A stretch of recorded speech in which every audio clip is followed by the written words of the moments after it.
All tires become harder day by day due to high temperatures. Sunlight increases tire temperature, and overspeeding also generates excess heat. This heat makes the rubber hard, and hardened tires lose road grip. You may even notice car skidding sometimes, even when the tire tread still looks good. So use good tire sprays 6 months once, which contain conditioners, as they protect the rubber from cracking, drying, and UV sun damage. Car tires play a crucial role in keeping you safe on the road. They provide the necessary grip for accelerating, braking, and turning. Without proper traction, your car can easily skid or lose control, especially on wet or uneven roads. Tires directly affect fuel efficiency. When they are properly inflated and well maintained, the engine doesn't need to work as hard, which helps you get better mileage.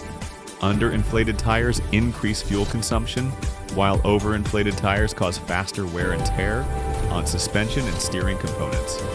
Comfort and smoothness of the drive also depend on correct tire pressure. Always inflate your tires to the pressure recommended on the car's sticker, located on the driver's side door.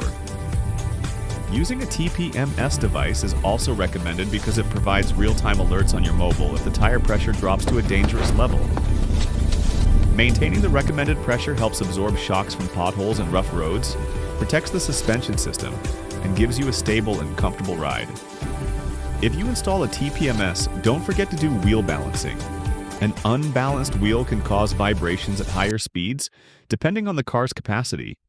For example, when the speed exceeds 120 kilometers per hour or more. Lastly, hardened tires can create unusual noises that are difficult for inexperienced mechanics to identify because the sound does not come from the engine.